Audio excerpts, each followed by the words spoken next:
Oh, I'm sorry. I accidentally poured soda into your luxury SUV's gas tank, my sister said after I refused to sign over our parents' condo. My mom chimed in, mistakes happen, with a calm tone. I didn't raise my voice. Later that night, I updated the insurance policy and restricted her access to our joint savings. But at 7:42 a.m., she was about to face something unexpected. I had just finished my coffee when I noticed her standing by my driveway. It was Ashley, my sister, holding a plastic bottle in one hand, her phone in the other, wearing a smirk as if she was proud of her trick. The sun reflected off the black paint of my Range Rover. My pride, the vehicle I'd worked years to afford and kept spotless. That's when I noticed the gas cap was open. As she heard me step onto the porch, she slowly turned around. "Oh," she said, pretending to be surprised, lifting the bottle. "Sorry, I accidentally poured soda into your gas tank.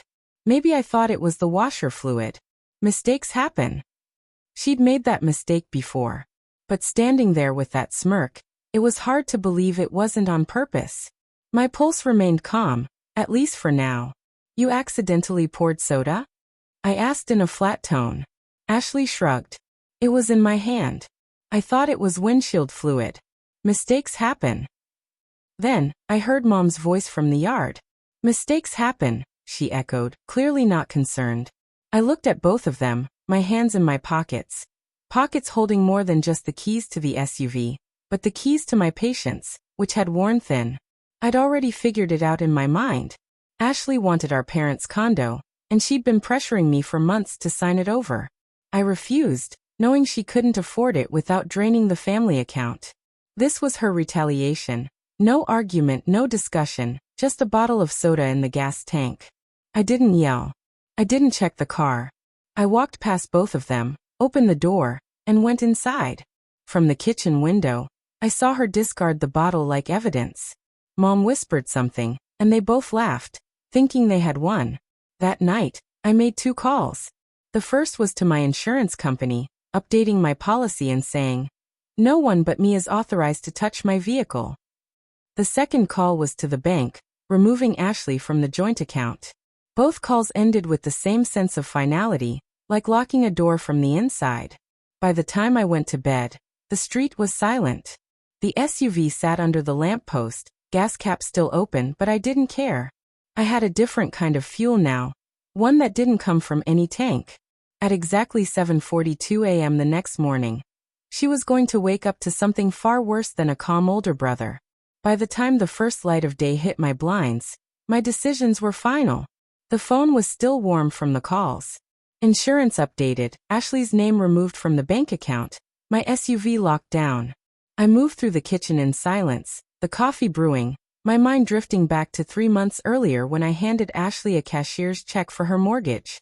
She'd promised to repay me as soon as things got better. But they never did.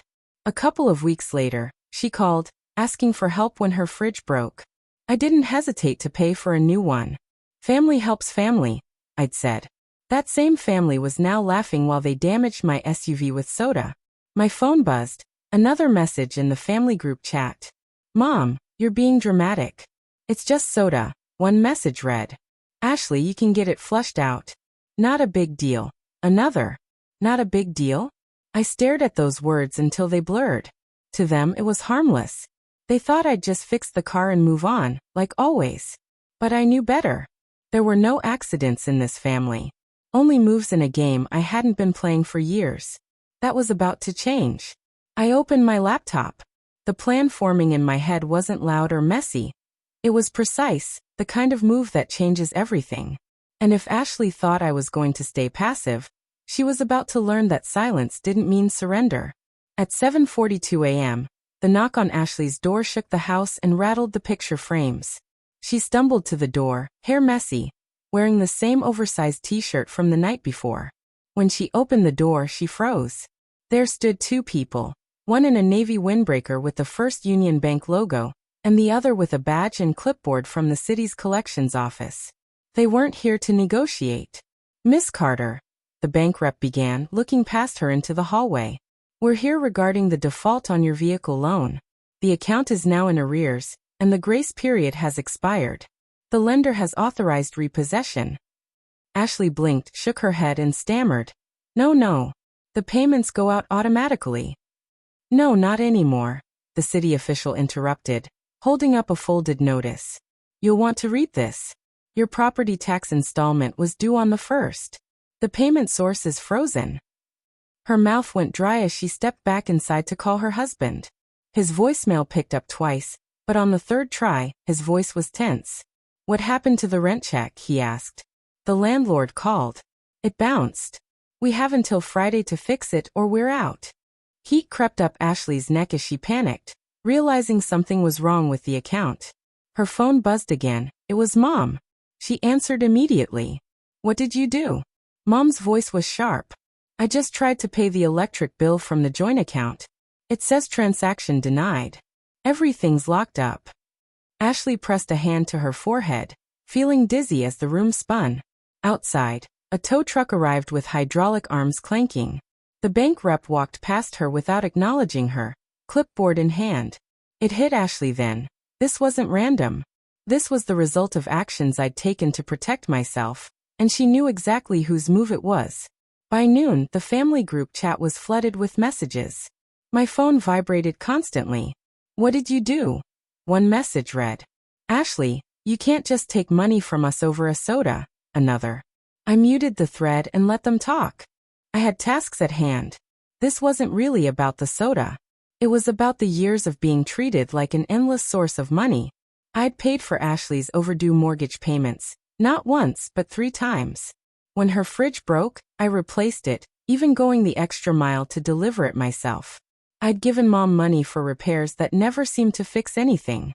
And when I finally said no to handing over the condo, they crossed the line with a smug look and a bottle of diet soda.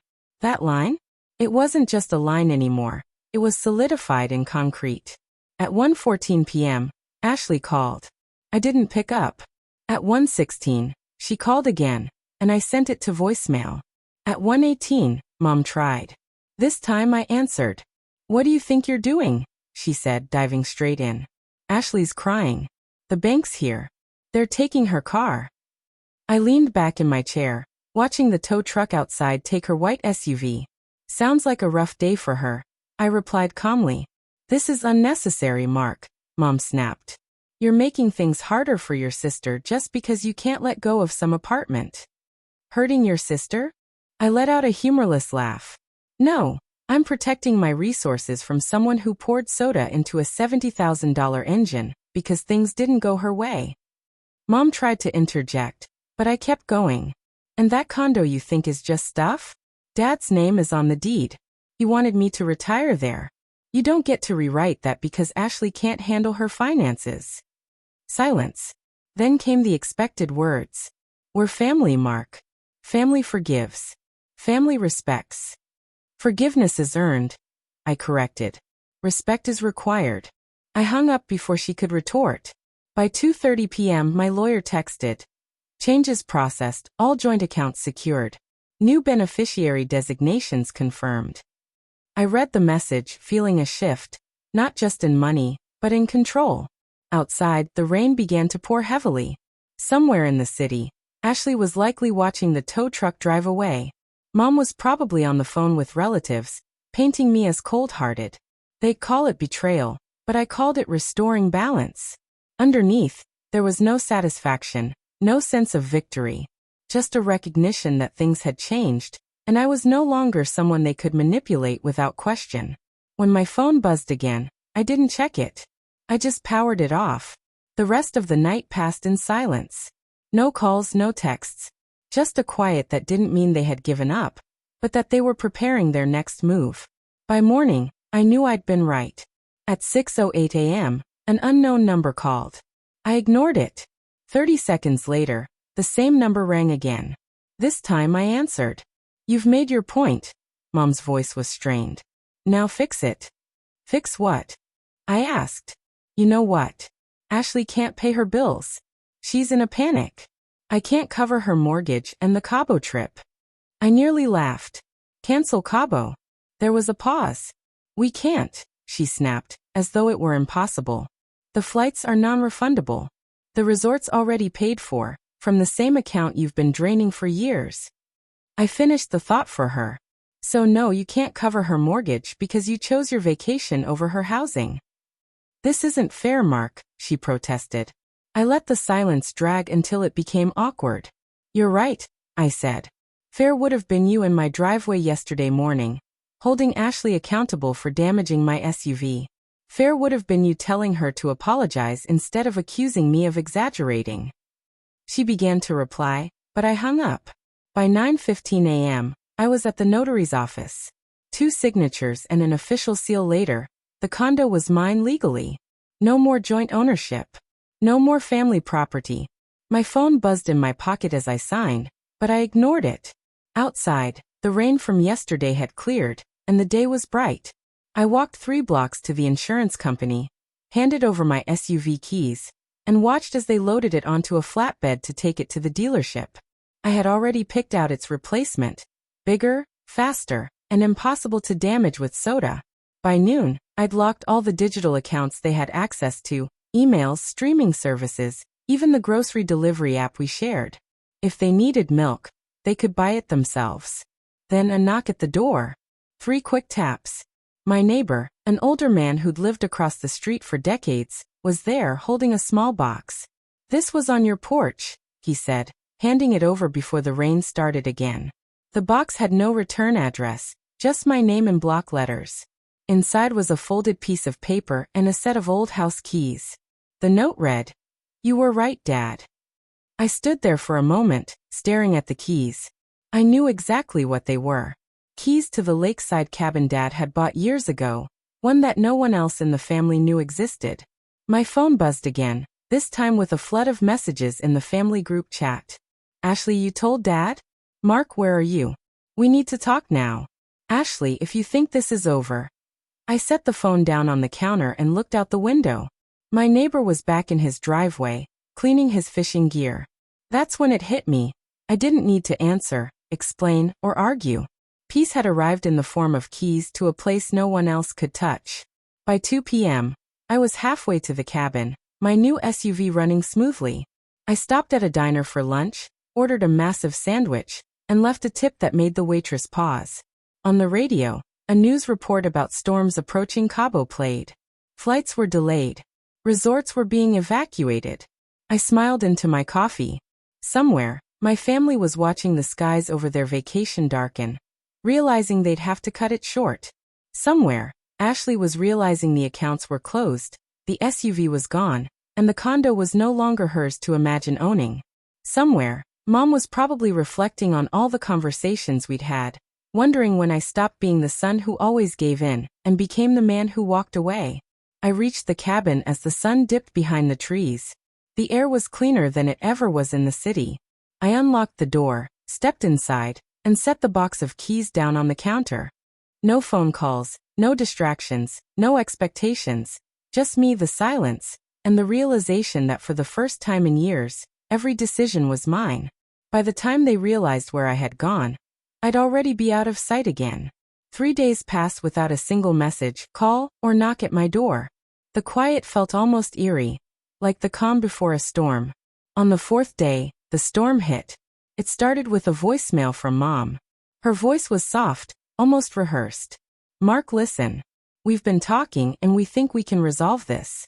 Maybe we should just start over, for the sake of the family. I didn't respond. By noon, a fresh start arrived in the form of a large white envelope slipped under my door. The return address was a law firm downtown. I opened it, reading the first page. A notice of intent to dispute the property transfer. Ashley had convinced Mom to hire a lawyer to challenge the condo I had placed solely in my name just last week. I almost admired the audacity. Almost. At 2:17 p.m., my phone buzzed with a name I hadn't seen in years. Grandma Evelyn. Mark, darling, I just had a very revealing chat with your mother, she began. She said you've been unreasonable and vindictive. She paused, letting out a chuckle that carried more steel than warmth. The moment she started talking, I knew she was lying, so I made a few calls. Did you know she's been using the family trust for her trips? I stayed silent. Well, sweetheart, Grandma continued. I've decided to make a few changes and no, she doesn't know yet. The next morning, Mom found out.